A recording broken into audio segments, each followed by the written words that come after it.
Gunfire Games, developer behind Darksiders III, put out a patch yesterday which allows players to switch to a new, classic, combat mode. A few games have introduced similar modes, although it seems THATDALKSIDERSIICLASSIC combat mode implements mechanics that make it play similarly to previous titles in the franchise. As explained in its patch notes, players will see two different options when starting the game. Loading a save file, a prompt for either default, a classic will pop up, where the latter should feel more like previous Darksiders titles, allowing Fury to dodge interrupt her attacks, as well use items instantly. The default mode is the original combat mode for Darksiders III, and the option can be changed at any point in gameplay options while playing. This has no other effects on difficulties or achievements. To read the entire patch notes, which includes other performance fixes, click here. In this success story and Gunzo project beatdown sensation Lethal League recently got a sequel in Lethal League Blaze. The games combine a fighting game setup with play that involves manipulating the third entity, a ball that floats around the playfield, and bounces off of walls, like the ball in Breakout. When smacked by a player, it gains gratifyingly greater speeds, and becomes able to do huge damage to opponents. One of the game's creators, Diane Coster of Team Reptile, agreed to answer out questions about this engaging and kinetic take on fighting games. This interview has been slightly edited for publication. I am Diane Coster. I like dancing and making things. Me and Tim Ramos are the two bosses of Team Reptile. We are a concentrated team of about 5 people. We also bring in lots of artists for specific things, so the credits roll a bit longer than that.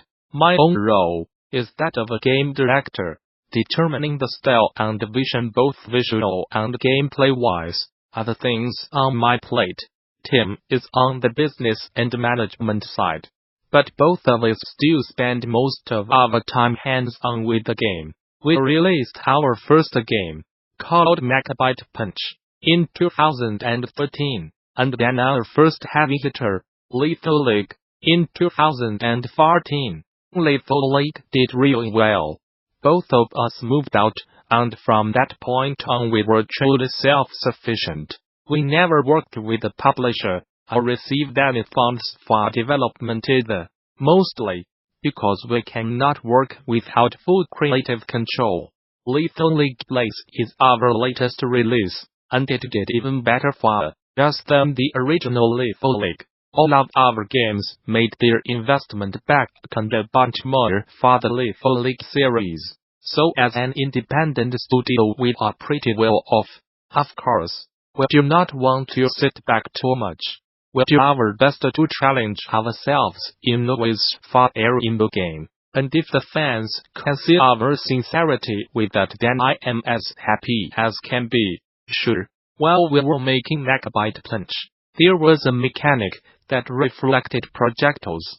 There were projectiles that were one-hit kill in that game, which made it really exciting to reflect them back and forth. We decided to make this into a mini-game, which became the Lethal League prototype. I made it in Flash in a space of 2 weeks, put it on our site for free, and we sent it off to a few websites. You can actually still play it over here. It appeared on the radar of Adam Hart, who people might know from DivGeek, who was at Shoryuken.com at the time. He featured it at the Ultimate Fighting Game Tournament 9 as the grand final mystery game, and that really boosted our popularity early on. We finished Megabyte Punch, and it was clear we should just head straight into making Lethal League into a proper full game. A year later, in 2014, we showcased the game on Evo, and released it on Steam. Before the release we did not get a lot of attention outside of the FGC. Thereafter, however, YouTubers jumped on it one by one. Total Biscuit, Game Grumps, PewDiePie, Markiplier. It probably was the extremity and big anticipation moments that attracted them. We kept updating the game for a while and we managed to port it to PS4 and X1 in-house. While that was going on, we decided to do a sequel with 3D graphics. Since we ported the thing to Unity anyway, it was also a good way to up our game to scale up a bit, without taking that big of a risk. I did not want to name it Lethal League 2, because it implies that you had to have played the original, so we went with Lethal League Blaze instead. The Blaze is actually the get-up move you can do in this version, after being knocked down, signifying the fact that you will not die in one hit anymore. On high speeds, you still have the one-hit kill shots, so the hype is not lost. We added more moves, like pitching and spiking. The pitch is especially important, because it directly counters parrying, which is like blocking in Lethal League. Of course, the main attraction are the new characters, stages, modes and music. We have double the characters that the original had at launch. One of the modes you can unlock is called Lethal Volley. We had a lot of 2v2 fun with that one. We also made a story mode in this iteration. Even though Lethal League does not really shine in single player, most people will be buying this game by themselves, and I want them to get some fun out of it even before finding a homie to play against. The style comes from my experiences in street culture and hip-hop with the skating, b-boying and graffiti I was doing.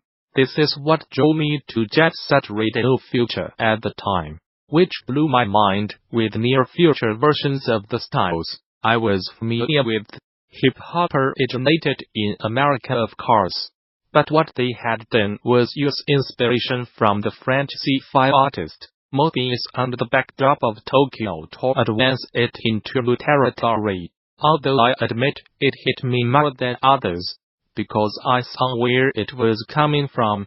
This mix between West and East influenced my personal style heavily. So yeah, I am a fan of Ryu Towayo, the art director for Jet Set Radio. Looking for similar Japanese artists, I also came across CP Gobu and Daisuke Nakayama, that two that my friends in the European underground dance scene, and graffiti writers from all over the world, and get something that looks like Lethal League Blaze. It was not really tempting to add more elements per se.